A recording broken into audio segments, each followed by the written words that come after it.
जय हिंद दोस्तों, नमस्कार। मैं राहुल कुमार जांगड़। मैं आपके लिए अर्धवार्षिक परीक्षा 2023-24 विज्ञान पेपर का सॉल्यूशन लेके आया हूँ। तो आप देखो, इसमें ये जो पहला प्रश्न है ना, ऊष्मक्षेपी अभिक्रिया में निम्न में से कौन सी घटना होती है। तो हम सभी जानते हैं जो ऊष्मक्षेपी जो अभिक्रिया होती है ना, उसमें क्या होता है, अभिक्रिया होने के साथ साथ उसमें क्या होता है, जो ऊष्मा है ना वो उत्पन्न होती है। जो ऊष्मा उत्पन्न होगी तो ऊष्मा उत्पन्न होने के साथ साथ उसके जो ताप होगा ना, उसके ताप में क्या होगी, वृद्धि होगी। तो इसका ये ऑप्शन सही है। अम्लीय विलयन का पीएच मान होता है, जो अम्लीय विलयन होते हैं ना उसका जो पीएच मान होता है ना वह कितना होता है, 7 से कम होता है। कितना, 7 से कम। तीसरा क्वेश्चन है, प्लास्टिक और पेरिस का सूत्र। प्लास्टिक और पेरिस होता है ना, वह होता है CaSO4.12H2O। मतलब जो जल का जो अणु होता है ना वो कितने होते हैं, आधा अणु जल का होता है।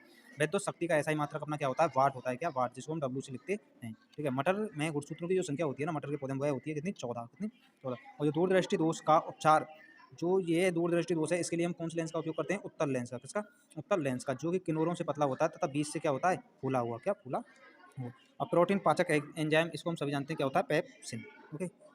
ओके, फिर हम आगे चलते हैं। तो देखो, किसी क्षण चुंबक के कितने ध्रुव होते हैं। अब जैसे कोई चुंबक है अपने पास में, ये मैग्नेट है अपने पास में, तो कितने ध्रुव होते हैं, इसके होते हैं 2। पहला होता है N और दूसरा होता है S। ये जो ध्रुव है, ये कितने ध्रुव हो गए अपने, 2, 1 और 2। तो ए ऑप्शन इसमें सही है। हमने स्वाद में क्या होते हैं, खट्टे होते हैं। मटर में कितने जोड़ी विपर्यासी लक्षण होते हैं। जो मेंडल है, उसने क्या किया था, जो मटर के जो पौधे थे ना, उसके अंदर 7 विपर्यासी लक्षणों का क्या किया था, अध्ययन किया था। कार्बन का परमाणु क्रमांक हम सभी जानते हैं, कार्बन कितना होता है, 6 होता है। निम्न में से कौन सा गुण धातुओं का नहीं होता है। जो धातुआं होती हैं उसके अंदर आघात वर्धीनता होता है, तान्यता होता है, धातुक होती है। पर धातु क्या होती है, विद्युत की सुचालक होती है। क्या, सुचालक, जिसको हम चालक भी बोलते हैं। तो इसमें सी ऑप्शन है, इसमें दे रखा है कुचालक, तो इसमें सी ऑप्शन क्या है अपना, गलत है। ओके। अब देखो आगे, जो हमने रिक्त स्थान की पूर्ति करो। कार्बन कार्बन के बीच एकल बंध युक्त हाइड्रोकार्बन, जो कि क्या कहलाते हैं, हमारे एल्केन कहलाते हैं। क्या, एल्केन। इनके एल्केन के जो बंध होता है ना, वो कैसा होता है, सिंगल बॉन्ड आता है, तथा एल्केन के मध्य डबल बॉन्ड और एल्काइन के मध्य ट्रिपल बॉन्ड आता है। अब नेक्स्ट रिएक्शन दे रखी है, A+B का आपने क्या लिखना है, नाम लिखना। ठीक है। पर अब नेक्स्ट देखो, जो ए और बी का जो हमें क्या है, नाम लिखना है। तो ए और बी खाली पढ़ रहे, सूर्य का प्रकाश, इधर क्या बनना है, ग्लूकोज प्लस में ऑक्सीजन और जल के क्या है, अणु है कितने, 6। तो हम CO2 प्लस 12H2 की जब अभिक्रिया कराते हैं, जो पेड़ प्रकाश संश्लेषण की उपस्थिति में जब वो रिएक्शन होती है, तो पौधा क्या करते हैं, खाने का निर्माण करते हैं, जिसको क्या बोलते हैं, ग्लूकोज बोलते हैं, तथा ऑक्सीजन बाहर निकालते हैं, तथा जल क्या होता है, बाष्पोत्सर्जन के रूप में क्या होती है, जल की हानि होती है। ठीक है। तो नेक्स्ट क्वेश्चन है, मुख्य रूप से जो हरित गृह गैस होती है वह कौन सी होती है। हरित गृह गैस होती है हमारी CFC होती है, और नाइट्रस ऑक्साइड भी हरित गृह गैस होती है, तथा एक और कई होती है, जैसे कि कार्बन डाइऑक्साइड है, ये भी कौन सी गैस है, हमारी हरित गृह गैस है। अब जो हाइड्रा में खाली जगह विधि द्वारा प्रजनन, अब जो हाइड्रा है ना, उसमें ना एलैंगिक विधि द्वारा जनन होता है। जो एलैंगिक जो विधि होती है, वह एलैंगिक विधि में भी जो मुकुलन विधि होती है ना, उस मुकुलन विधि द्वारा हाइड्रा में क्या होता है, प्रजनन होता है। अब जो विद्युत तार होते हैं वह किस मिश्र धातु के बनाए जाते हैं। तो जो विद्युत फ्यूज होते हैं ना हमारे घरों में, जो पहले जो कटआउट लगे होते हैं, उनके अंदर जो फ्यूज का जो उपयोग किया जाता है, वह टिन और लेड धातु, मिश्र धातु से इनका क्या होता है, निर्माण होता है। टिन का रासायनिक सूत्र होता है SN और लेड का Pb। ओके। इनका क्या होता है, इनका जो वो होता है ना, क्या, इनका जो प्रतिरोध होता है वह क्या होता है, कम होता है अन्य धातुओं की तुलना में। दो तंत्रिका कोशिकाओं के बीच में खाली स्थान कहते हैं हम सिनेप्स। क्या बोलते हैं, सिनेप्स। देखो, जैसे कि ये हमारे पास में एक तंत्रिका कोशिका में बना रहा हूँ, उसको सही नहीं बना रहा हूँ, आप समझना। ठीक है। तो ये इसके जो एक वाला पार्ट है, और ये दूसरी हमारी तंत्रिका कोशिका, और ये जो बीच वाला स्थान होता है ना, इसको सिनेप्स बोला जाता है। इस सिनेप्स के बीच में एक द्रव भरा होता है, जिसको बोला जाता है हम सोडियम। क्या बोलते हैं, सोडियम। तो अगले वार्षिक एग्जाम में ये भी पूछा जा सकता है कि दो तंत्रिका कोशिकाओं के बीच में जो सिनेप्स होता है, उसके अंदर कौन सा द्रव भरा होता है। तो वह द्रव होता है अपना कौन सा, सोडियम। ओके। नेक्स्ट देखो, यहाँ खाली जगह कंप्लीट हो गई। अब आ जाओ अति लघुरात्मक प्रश्नों पर। अब नेक्स्ट क्वेश्चन है अपना, उदासीनीकरण अभिक्रिया। उदासीनीकरण अभिक्रिया में कहते हैं वे रासायनिक अभिक्रिया जिनमें क्या होता है, अम्ल, क्या, अम्ल प्लस क्षार, अम्ल प्लस क्षार की परस्पर रासायनिक अभिक्रिया से जो प्राप्त होता है ना, उसे बोला जाता है लवण। क्या बोला जाता है, लवण। तो इस रासायनिक अभिक्रिया को क्या, कौन सी रासायनिक अभिक्रिया बोला जाता है, उदासीनीकरण अभिक्रिया बोला जाता है। उदासीन विलयन का पीएच मान, उदासीन विलयन है उसका पीएच मान कितना होता है, 7। कितना, 7। मिश्र धातुओं के दो उदाहरण, एक तो है पीतल और एक है कांसा। इन्हों की मैंने ट्रिक लगा रखी है। पिताजी नेताजी साथ साथ घूमने जाते हैं। तो पैते पिताजी और कासे कांसा। और भी अपनी निम्न अंडाल में पाए जाने वाले जनन हार्मोन का नाम वो क्या होता है, टेस्टोस्टेरोन। कौन सा, टेस्टोस्टेरोन। नेक्स्ट क्वेश्चन है अपना, विद्युत परिपथ में वोल्ट मीटर का कार्य। जो विद्युत परिपथ होता है उसके अंदर जो वोल्ट मीटर होता है वह क्या काम करता है, विभवांतर को नापने का कार्य करता है। और जो विद्युत परिपथ में जो वोल्ट मीटर जोड़ा जाता है वह कौन से क्रम में जोड़ा जाता है, श्रेणी में या समांतर क्रम में। देखो, मैं आपको एक परिपथ बना के दिखा रहा हूँ। जैसे कि मैंने बना लिया, ये कोई परिपथ है, विद्युत परिपथ। ठीक है। मैंने इसमें लगा दी एक बैटरी। अब मुझे इसमें क्या लगाना है, वोल्ट मीटर। तो वोल्ट मीटर में लगाना है ना, तो वोल्ट मीटर लगता है हमेशा कौन से क्रम में, पार्श्व क्रम में। कौन से में, पार्श्व में। तो ये लगा दिया मैंने इसमें वोल्ट मीटर। ठीक है। तो ये क्या करेगा, इसका विभवांतर नापने का कार्य करेगा। जीवाश्म ईंधन के दो उदाहरण, कोयला, पेट्रोल। धातुओं के दो उदाहरण, धातु अपनी कॉपर हो जाएगी, एल्यूमिनियम, चांदी, सोना। धातुएं उन्हें कहते हैं जो कि क्या करती हैं, विद्युत का चालन करती हैं सुचारू रूप से। आनुवांशिकता के जनक Gregor John Mendel. CFC chlorofluorocarbon. CFC क्या होती है, हमारी क्लोरोफ्लोरोकार्बन। ओजोन परत का मुख्य कार्य है, जो ओजोन परत होती है ना, ये हमारे वायुमंडल में तीसरी लेयर होती है। कौन सी, तीसरी लेयर। जैसे कि ये हमारी पृथ्वी है, इसके अंदर जो तीसरी जो लेयर होती है ना, ये वाली, तो ये होती है O3। ये होता है ओजोन का रासायनिक सूत्र ये क्या करती है, जैसे कि ये हमारे पास में सूर्य है, तो सूर्य से जो भी सनलाइट आती है, जो भी हानिकारक पराबैंगनी किरणें आती हैं, कौन सी, पराबैंगनी किरण, ओके। तो इन पराबैंगनी किरणों को, अधिकांश पराबैंगनी किरणों को परावर्तित करने का जो कार्य करती है ना, तो वह करती है ओजोन परत, कौन सी, ओजोन परत, ठीक है।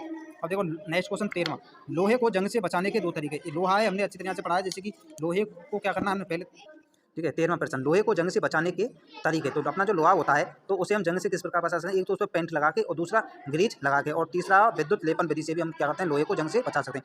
कार्बन के 2 अपर रूप, कार्बन के अपर रूप अपना हीरा होता है और क्या होता है, ग्रेफाइट होता है, और एक होता है बकमिस्टर फ्लोरीन, जिसको हम C60 के नाम से भी जानते हैं। जैसे कि ये C है, कौन सा, ये C और 60, ये क्या होता है, हमारा कार्बन का अपर रूप होता है, जिसको हम बकमिस्टर फ्लोरीन के नाम से भी जानते हैं। इसकी आकृति होती है ना C60 की, एक फुटबॉल के समान होती है, किसके समान, फुटबॉल के समान। आमाशय में पाए जाने वाले अम्ल का नाम हम सब जानते हैं, हमारा जो पेट होता है स्टोमच, उसके अंदर HCl पाया जाता है, जिसकी फुल फॉर्म होती है हाइड्रोक्लोरिक एसिड, जो क्या करता है, भोजन में जो भी हानिकारक, जो भी कीटाणु या बैक्टीरिया जो चले जाते हैं, उन बैक्टीरियाओं को जो नष्ट करने का जो कार्य करता है, वो कौन करता है, HCl करता है। मिसेल की संरचना, ये मिसेल है, जो इसकी संरचना क्या होती है, जैसे कि हम साबुन है, साबुन, जो साबुन को जो हम कपड़े से लगाते हैं और उसमें पानी डालते हैं, तो उसमें साबुन, जो कपड़े में जो तेल वगैरह की जो अशुद्धियाँ लगी होती हैं, तो उन अशुद्धियों से साबुन क्या है, एक मिसेल का निर्माण करता है ऐसे बीच में यूँ। और इसमें जो साबुन होता है, ये एक ऐसी संरचना का निर्माण करता है, और जो इसका ये सिरा होता है, ये सोडियम वाला सिरा होता है, Na+ सिरा, और इस संरचना को बोला जाता है मिसेल, क्या, मिसेल, ओके। अगला नियम है अपना प्रभावता का नियम। जो प्रभावता का नियम है ना, ये किसने दिया था, ग्रेगर जॉन मेंडल ने दिया था। इन्होंने कहा था कि जो भी क्या होते हैं, प्रभावी लक्षण होते हैं टी, और अप्रभावी लक्षण होता है स्मॉल टी। इसमें प्रभावता के नियम में क्या होता है, जो भी प्रभावी लक्षण है ना, कैपिटल टी, ये अप्रभावी लक्षण स्मॉल टी के लक्षण को क्या, प्रकट नहीं होने देता है, क्या नहीं होने देता है, प्रकट नहीं होने देता है, कौन, ये प्रभावी लक्षण। तो जैसे कि ये कैपिटल टी और स्मॉल टी, तो ये जो पादप होगा, ये कौन सा पादप होगा, हमारा लंबा, कौन सा, लंबा। और यही हमारा प्रभावता का नियम है कि भाई जो अप्रभावी लक्षण को प्रभावी लक्षण क्या नहीं होने देता है, प्रकट नहीं होने देता है। नेक्स्ट क्वेश्चन, अम्ल व क्षारक में 3 अंतर सभी जानते हैं। अम्ल स्वाद में खट्टे होते हैं, वे कड़वे होते हैं, या जलीय विलयन में H+ आयन देते हैं, और क्षार अम्लीय विलयन में कौन सा, जैसे कि ये तो अम्ल है और यह है क्षार, तो ये तो H+ आयन देंगे, ये OH-। अम्ल स्वाद में कैसे होते हैं, खट्टे, और क्षार कड़वे, और यह नीले लिटमस पत्र को लाल कर देते हैं, और ये लाल लिटमस पत्र को नीले कर देते हैं, ठीक है। द्विविस्थापन अभिक्रिया से आप क्या समझते हैं, तो द्विविस्थापन अभिक्रिया उसे कहते हैं, जो द्विविस्थापन अभिक्रिया है ना, उसमें जो अभिकारक होते हैं, उस अभिकारकों के जो आयन होते हैं ना, आयनों के बीच में आयनों का क्या होता है, आयनों का आदान प्रदान होता है, क्या, आयनों का आदान प्रदान, उसे बोला जाता है द्विविस्थापन अभिक्रिया, ठीक है। जैसे कि इसमें क्या होता है द्विविस्थापन अभिक्रिया में, जैसे कि मैंने ले लिया सोडियम हाइड्रोक्साइड NaOH प्लस, मैं लिख रहा हूँ दूसरा सल्फ्यूरिक अम्ल, जिसका रासायनिक सूत्र होता है H2SO4। अब इसमें क्या होता है, जो इसके जो आयन होते हैं ना, वे आपस में प्रतिस्थापन हो जाते हैं, जैसे कि ऐसे, जैसे कि NaSO4, तो ये Na ना, ये कहाँ जाएगा, H2 को बाहर निकाल कर ये बनाएगा NaSO4 प्लस में जो बनेगा हमारा, बनेगा H2O, क्या बनेगा, H2। अब ये रासायनिक अभिक्रिया को हम क्या कर लेंगे, संतुलित कर लेंगे, यहाँ पर क्या लगा देंगे 2, और ये रासायनिक अभिक्रिया क्या हो जाएगी हमारी, संतुलित हो जाएगी। नेक्स्ट क्वेश्चन है 20वां, संक्षारण किसे कहते हैं। अब संक्षारण हम जानते हैं, जैसे कि लोहे की कोई वस्तु है, जैसे कि अपनी घरों में जो रेलिंग वगैरह होती है ना लोहे, तो वह क्या होता है, वायु के संपर्क में आती है, किसके में, वायु के में, और वायु के संपर्क में आने के साथ में वह किसके साथ में संपर्क में आएंगी, जल के में। तो ये क्या होता है, इनके ऊपर एक है ना काली परत चढ़ जाती है, किसकी, जंग की, उससे बोला जाता है संक्षारण। इसी प्रक्रिया के दौरान जो लोहे की वस्तुएं होती है ना, वह क्या होती है, नष्ट होना प्रारंभ कर देती हैं, और जो जंग का जो रासायनिक सूत्र होता है वह होता है Fe2O3, इसे बोला जाता है फेरस ऑक्साइड। हाँ, जो अपना जो नेक्स्ट क्वेश्चन है वह है श्वसन। श्वसन किसे कहते हैं, जो श्वसन होता है वह जीव जंतुओं की कोशिकाओं में भोजन के जैविक ऑक्सीकरण होने की प्रक्रिया को क्या कहते हैं, श्वसन कहते हैं। श्वसन 2 प्रकार का होता है, बाह्य श्वसन और अंतः श्वसन। जैसे कि ये देखो मैंने लिख दिया अभी कि जीव जंतुओं की कोशिकाओं में भोजन के जैविक ऑक्सीकरण होने की क्रिया को श्वसन कहा जाता है। तो श्वसन कितने प्रकार का होता है, 2, एक होता है बाह्य श्वसन, दूसरा होता है अंतः श्वसन। अब देखो अपना नेक्स्ट क्वेश्चन कौन सा है, 22वां, उपचयन व अपचयन किसे कहा जाता है। उपचयन उसे बोला जाता है जो क्या करते हैं, ऑक्सीजन को जोड़ने की क्षमता रखते हैं, उन्हें तो क्या कहा जाता है, अपचयन। और उपचयन वे पदार्थ जिनमें क्या होता है, ऑक्सीजन क्या होता है, प्रतिस्थापन मतलब बाहर निकल जाता है, उसे बोला जाता है अपचयन। जैसे कि ऐसे देखो, जैसे कि ये है अपने पास में, जैसे कि कार्बन को जब ऑक्सीजन के साथ रिएक्ट कराया जाता है तो क्या बनता है, कार्बन डाइऑक्साइड। जो ऑक्सीजन है ये किसके साथ जुड़ गई, कार्बन के परमाणु के साथ में जुड़ गए, तो ये अभिक्रिया कौन सी कहलाएगी, हमारी उपचयन। और अपचयन में क्या होता है, ये अपने पास में जिंक ऑक्साइड को जब कार्बन के साथ रिएक्ट कराया जाता है तो जिंक प्लस में क्या बनता है, कार्बन मोनोऑक्साइड का क्या होता है, निर्माण। तो ये तो हमारी कौन सी है, अपचयन, और ये कौन सी रिएक्शन है, उपचयन, ठीक है। अब देखते हैं 23वां क्वेश्चन, 23वां, अभी 22वें का बी और निम्न रासायनिक समीकरण को पूरा करो। तो ये दे रखा है हाइड्रोक्लोरिक एसिड प्लस में NaOH, तो इनको दोनों को रिएक्ट कराया जाता है तो क्या बनता है, तो जो NaCl कहाँ जाएगा, इधर आ जाएगा, OH कहाँ निकल जाएगा, अपना बाहर निकल जाएगा, तो NaCl प्लस में H2O।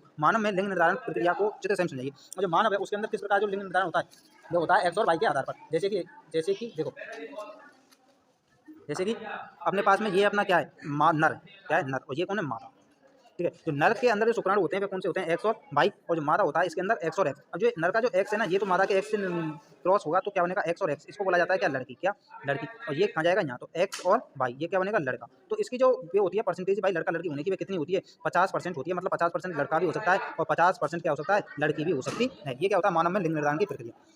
ऊष्मा छिपी व ऊष्मा सूची अभिक्रिया को उदाहरण देकर समझाइए। तो वह रासायनिक अभिक्रिया जिसमें क्या होता है, अभिक्रिया निर्माण के साथ साथ ऊष्मा बाहर निकलती है, उसे तो बोला जाता है ऊष्मा छिपी रासायनिक अभिक्रिया।